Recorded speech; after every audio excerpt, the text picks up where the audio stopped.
going to talk about. One of them is going to be Adelaide United getting knocked out of the Champions League Elite on the preliminary playoff stage.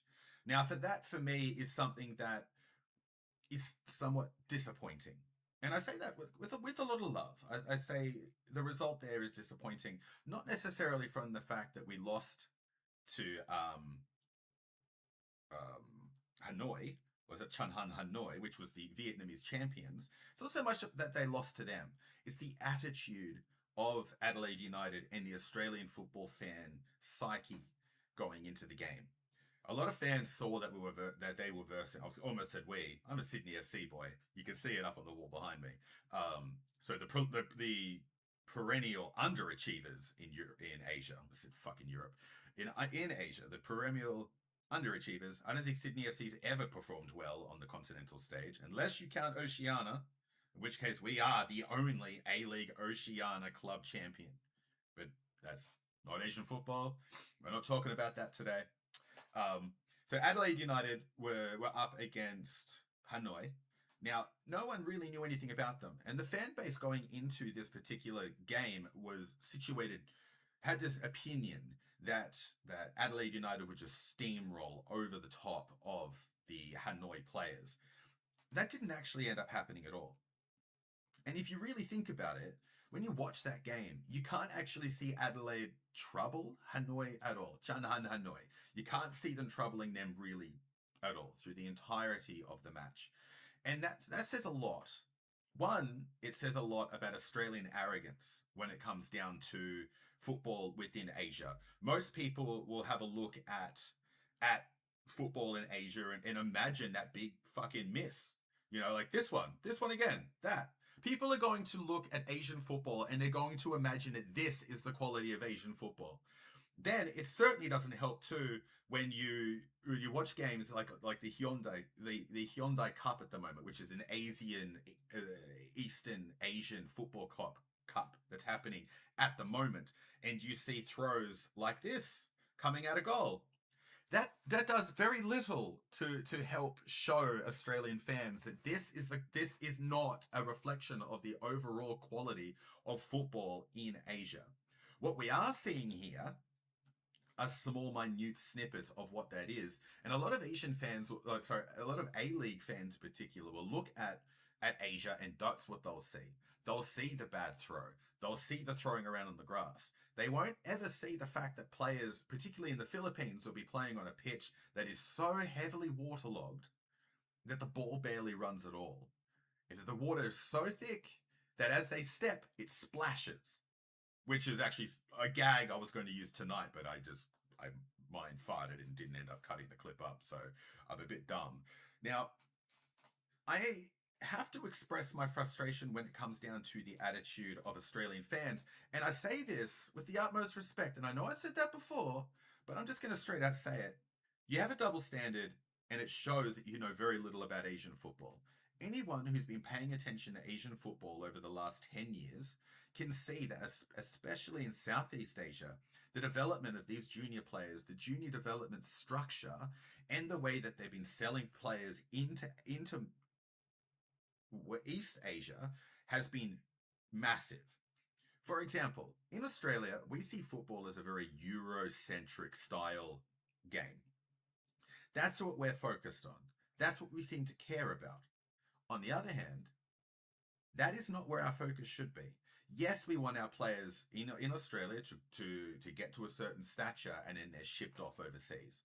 And we want them to go to Europe because that is the biggest storefront on the planet when it comes to football. But the question is, why is it that when we sell an Estrella Kunda, for example, right, we sell him off to Norwich. That's not Norwich. Where did he go? It doesn't matter. Torre at Norwich, right? We send him there. Adelaide United gets a decent sum for him. But why don't they look at the back door of the A-League in Asia to replace players like that? Why should we constantly look at a 35-year-old ex-Arsenal player, an ex-Manchester United player to put bums on seats? We know that formula doesn't work anymore. It hasn't worked in a very, very long time. And the fact that we still keep trying these little tricks tells me that we actually haven't woken up to any of the realities that are happening in the A League now. What we need to be doing and what we should be doing is investing in, say, the local talent that's going to replace them. What is the future of the league? What is the future of the confederation? And with that, I have to say we need to look at places like Japan and Korea. Now, I've done a lot of rambling in the last 10 minutes. A lot of rambling. Oh well, get over it. This is a radio show. You can always call in. The link is in the description of the video. Join the Discord. Call into that. Have an argument with me. Tell me that I'm wrong. Tell me. Let's do it. Let's have the conversation. Because that, for me, is fun. And this is the only football talkback show that you can do online. And it's also video. So you can see me physically sweat when I get someone on the radio that I can't possibly beat. And I assure you, there's going to be a few of them out there. Now, digressing, going back to Asian football, I have a feeling that we should do what they do in Korea and Japan when they sell their major players into Europe. They actually look to replenish those squads from a couple of different sources. Obviously, the same thing we do here. We look at our youth teams first, and then we broaden out. Where we differ is where the broadening actually is. We have a tendency to look at Europe, and we'll go Spain, we'll go England, we'll go Germany. We'll look around the Eurocentric stuff. Whereas in Japan, they'll go straight to Thailand. They'll go to Laos. They'll look at Malaysia. They look at Indonesia, and they get a dirt cheap player that's much younger, that's more technical and physical than anything we could get from that's a 35-year-old. And I stand by that. That is something that I fundamentally believe is an avenue that we are absolutely missing out on. And it is something that we should be fixing. Why should we continue to bark up the tree of a geriatric when we have an entire marketplace that we're not even tuned into? We don't even look at it. And the commercial opportunities that come from looking at Southeast Asia are massive. We can already see that Southeast Asia has eclipsed most of everything we've ever done when it comes down to football. I've got a cough. Sorry, guys. We can already see that Asia has eclipsed basically everything we've ever done here when it comes down to football. They have they have teams that are worth a lot more money than what we have here. They don't have salary caps in Thailand and in Indonesia. They don't have that. Singapore doesn't have them either. What they do have is a vibrant marketplace and commercial backing. And for me, looking at an A-League team shopping over in Europe rather than looking at a player that could potentially come with commercial backing, or like engaging in the market that might want to invest in Australian football, seems foolish. And you're welcome to disagree with me on that front. You're absolutely welcome to. In fact, I encourage it.